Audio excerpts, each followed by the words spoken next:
दोस्तों, आज हम लोग वैदिक सभ्यता के बारे में संपूर्ण रूप से अध्ययन करेंगे कि वैदिक काल को कितने भागों में विभाजित किया गया है और आर्य कहाँ से आए थे।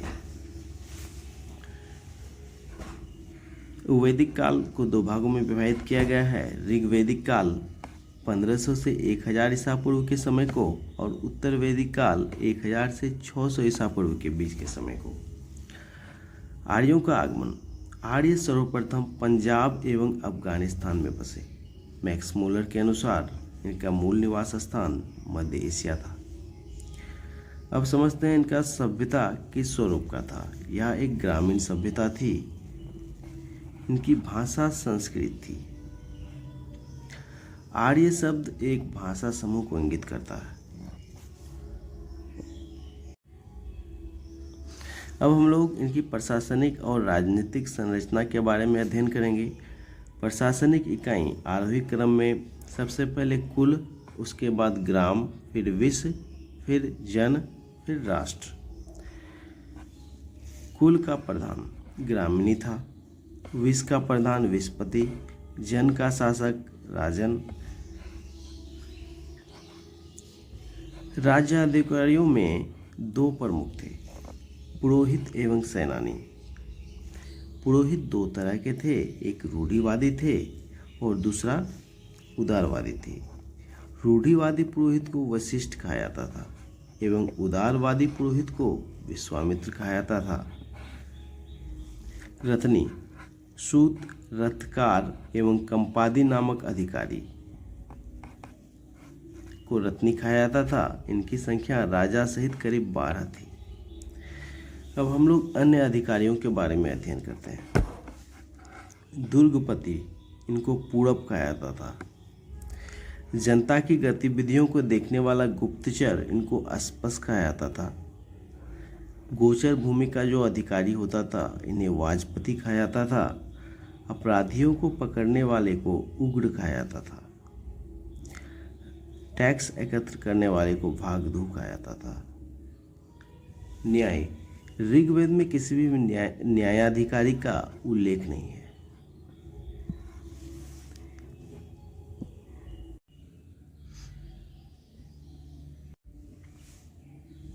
अब हम लोग इनकी जीवन शैली और संस्कृति के बारे में अध्ययन करेंगे। इनका व्यवसाय क्या था? पशुपालन एवं कृषि। भोजन, इनका मुख्य पेय सोमरस था जो वनस्पति से निर्मित होता था। ये 3 प्रकार के वस्त्र पहनते थे, वास, अधिवास और उष्णेस। अंदर पहनने वाले कपड़े को नीवी कहते थे। इनका मनोरंजन का साधन क्या था?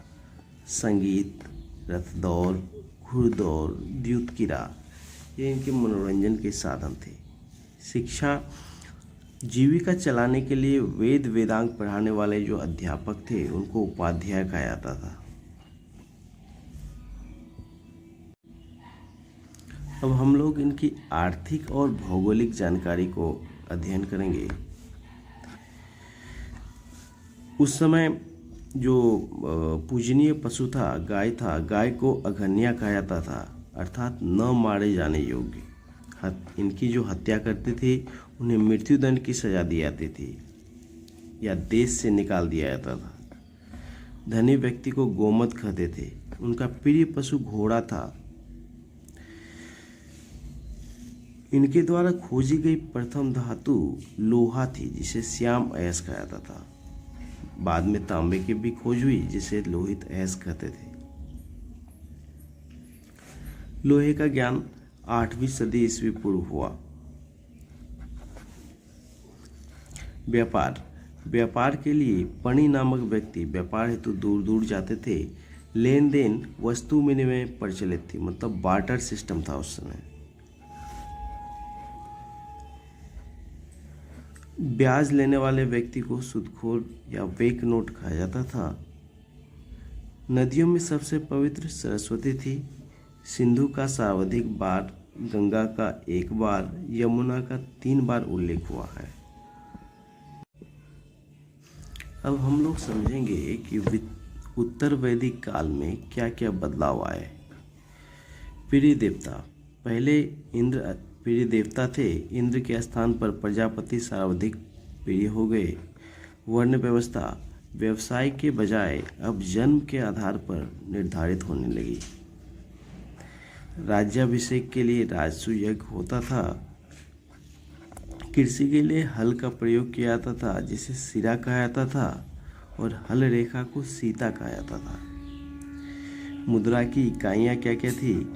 निष्क और शतमान उस समय की मुद्रा की इकाइयाँ थी।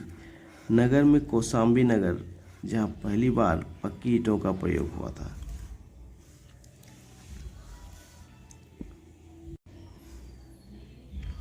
अब हम लोग धर्म, दर्शन और प्रतीक के बारे में अध्ययन करेंगे।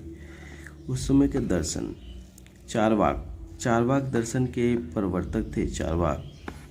योग के पतंजलि, सांख्य दर्शन के प्रवर्तक कपिल थे। दर्शनों में सबसे प्राचीन को सांख्य दर्शन को कहा जाता है।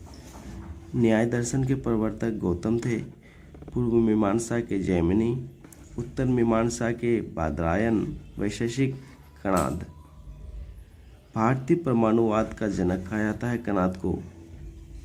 महत्वपूर्ण तथ्य, सत्यमेव जयते, इसे मुंडकोपनिषद से लिया गया है, जिसमें यज्ञ की तुलना फूटी नाव से की गई है। गायत्री मंत्र विश्वामित्र द्वारा रचित। श्राद्ध ऋषि दत्तात्रेय के बेटे निमि ने शुरू की। महाकाव्य दो थे, महाभारत और रामायण। महाभारत का पुराना नाम जय संहिता है। गोत्र, इस संस्था का जन्म भी उत्तर वैदिक काल में हुआ।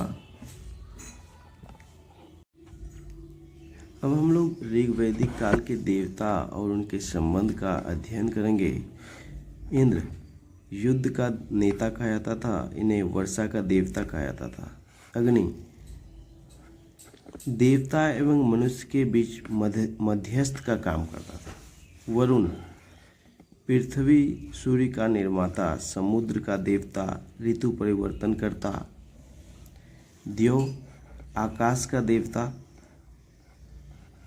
देव को आकाश का देवता कहा जाता था और ये सबसे प्राचीन थे। सोम वनस्पति देवता थे। उषा प्रगति एवं उत्थान की देवी मानी जाती थी। अश्विनी विपत्तियों को हरने वाला। पुषण पशुओं की रक्षा करने वाले को पुषण कहा जाता था। विष्णु विश्व का संरक्षक एवं पालनकर्ता के रूप में।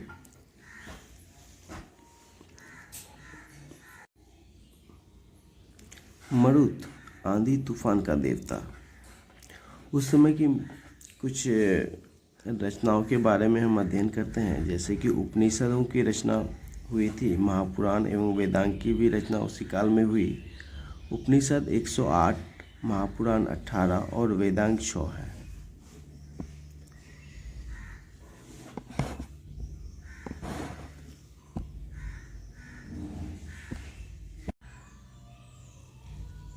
धन्यवाद दोस्तों।